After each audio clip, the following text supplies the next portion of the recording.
Alright, how's it going today, guys? Today is going to be a discussion video, which I have never done in one of these, but I think I should with this new killer, because this killer, I really like the design, the idea, and everything about him, and I like this killer. I like this killer, but he needs buffs. He desperately needs buffs. So before I get into explaining why he's bad and what changes I think they should make, I'm gonna go over one thing. The reason he's called the Trickster, because when I first read he was the Trickster and I saw what his look like and what his power was, I was like, so why is he called the Trickster? I know why he's called the Trickster. So if you read into his lore, I don't know which one it is. I think it's like it's one of like the middle ones, but in the lore it says he renames himself the Trickster. That's like his stage name, if you will. I can't seem to find it, but if you look into his lore, he calls himself the Trickster, and so that's why he. Oh yeah, there it is. Let's see. Yunjin paraded him through interviews until it was time to rebrand. He was reborn as the Trickster, a solo artist who produced his own songs, supporting a soft heart beneath wild exterior, but away from concert setups, television stages, something darker grew. Oh, I'm sorry. Setups and television stages, something darker grew. So, I'll tell you the lore real quick, and then we're going to get into him. So the lore is basically, he was like a performer in his dad's restaurant. He was a performer and he did knife tricks. That's why he uses knives. He did knife tricks. And then his dad used all his savings to get him dance and singing coaches and stuff.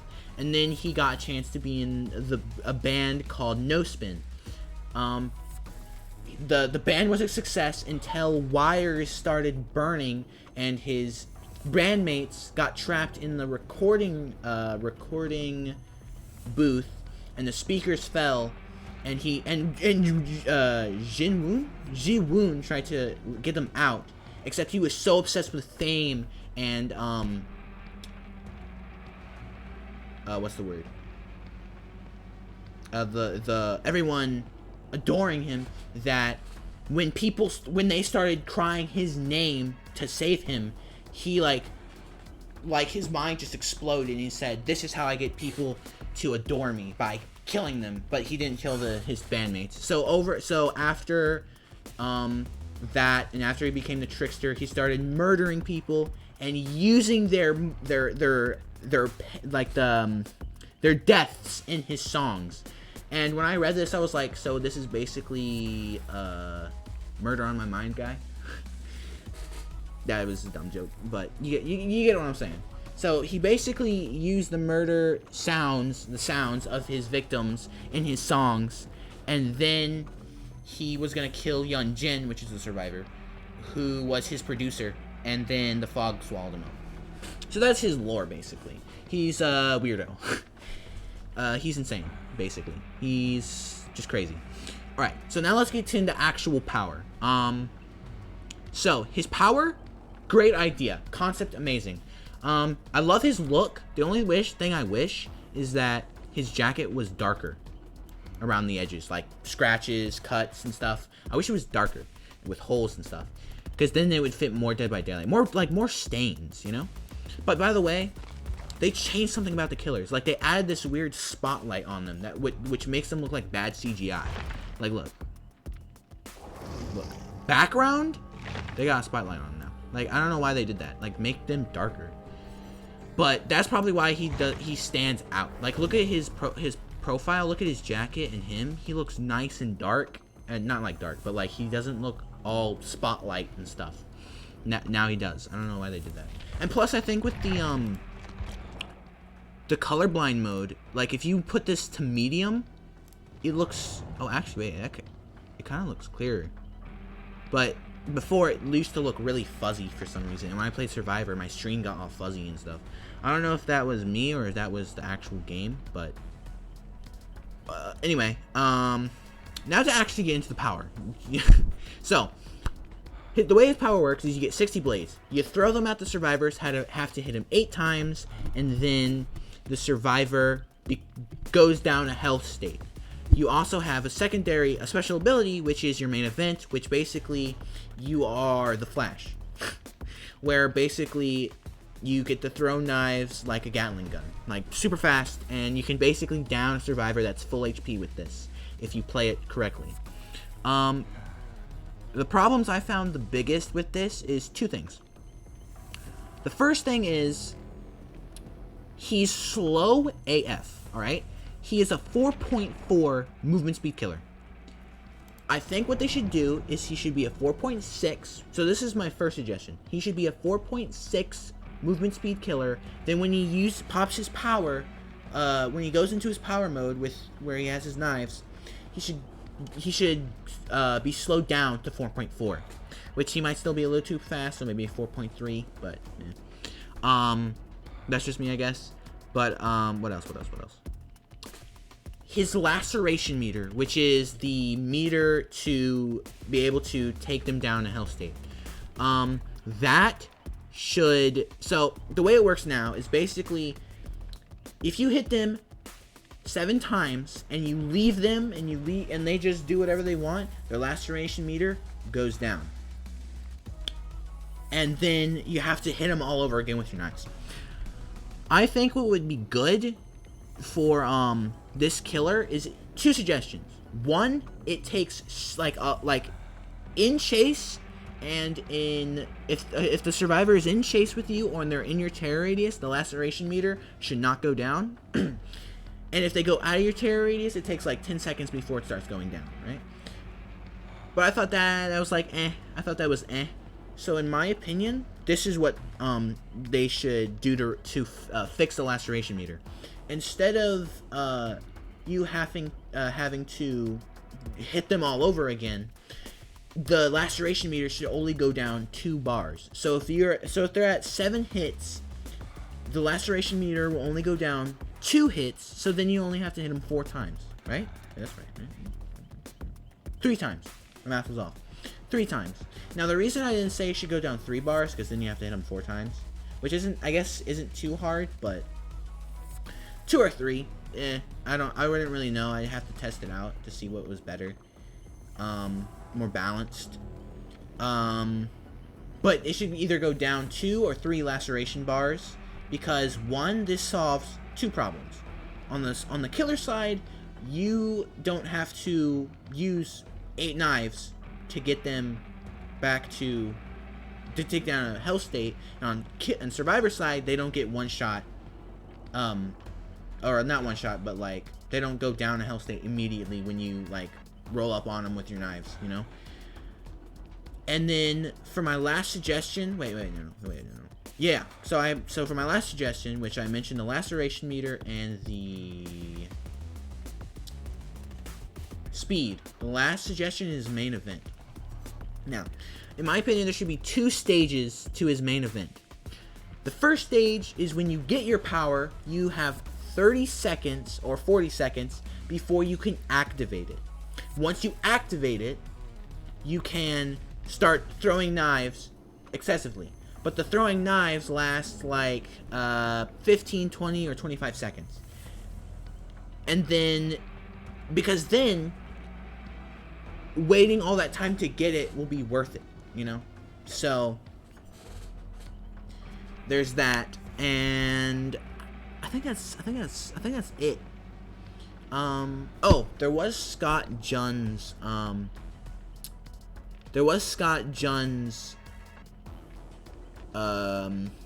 suggestion where, by the way, if you don't know who he is, he's like a Dead by Daylight YouTube guy. He streams, he does YouTube, and he actually does a lot of discussion videos explaining things like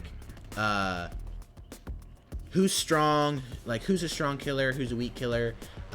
He does discussion videos talking about perks and going into like depth on why certain perks are good, why certain perks are bad, why certain things might seem broken, but they're actually not that broken.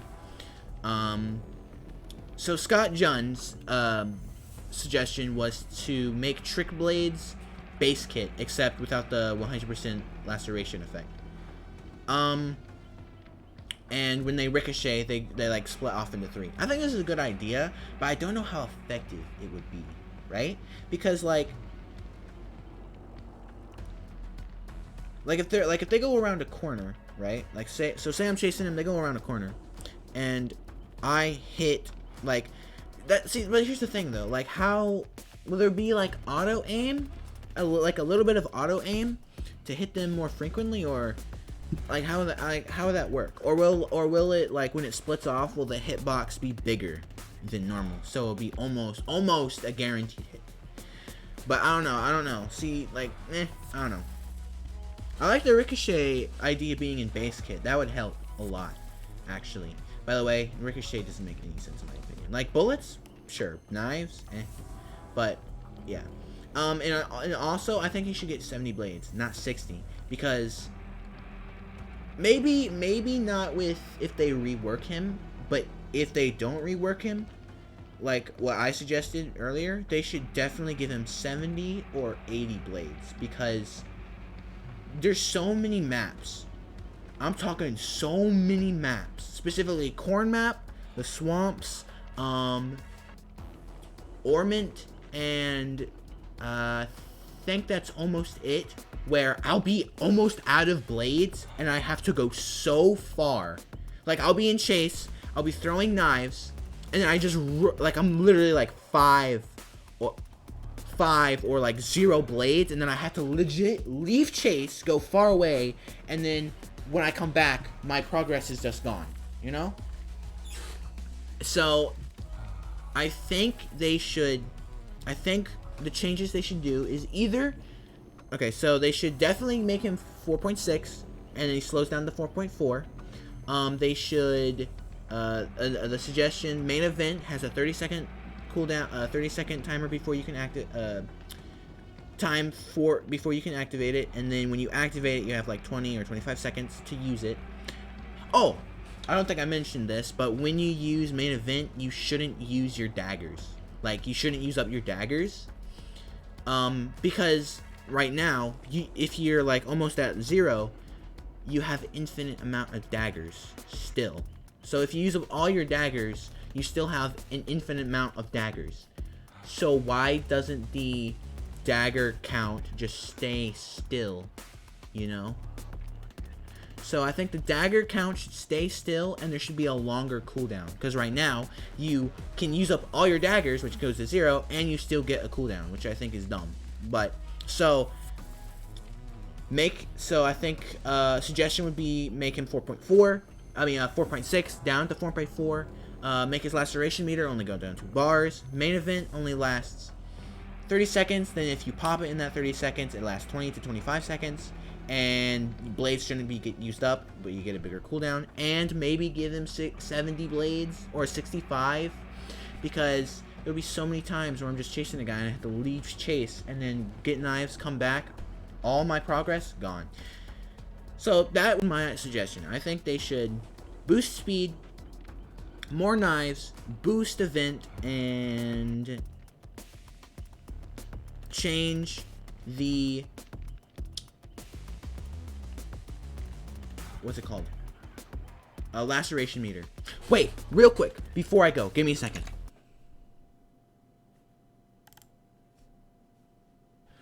For this game. Hold up. Let me go to my edited version of this.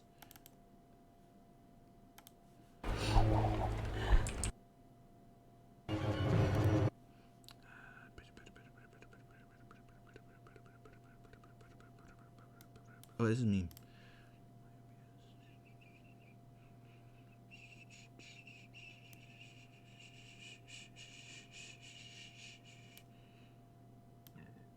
Slinger, blight.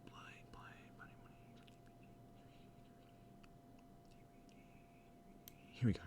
Here we go. Alright, let me activate.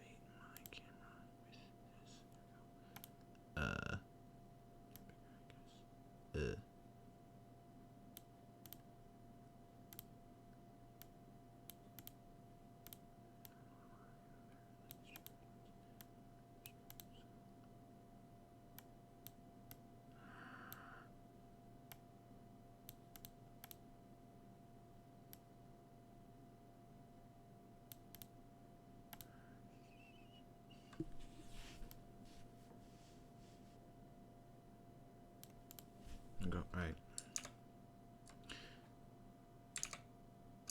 Alright. Alright, so, sorry if my camera's a little bit smaller. I'm in one of my other OBS modes. But real quick, I want to show you something. Here we are. Alright, so right here, we're in my other video, by the way, link in the description. Go look at it if you haven't already. So see this right here. So look at the last, sorry for the quality, by the way, hold on. Okay, here.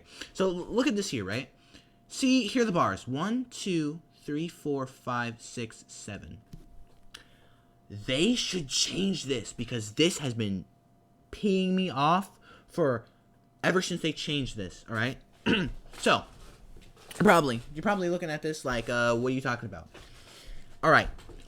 Okay, so before they got this terrible rework, I mean, it's better now, but I don't know why they just shouldn't change it the way it was before. You still have, like, you have all of this up here, all this over here, and up here. Like, you know what? I'm just gonna stop before I get into a bigger side rant.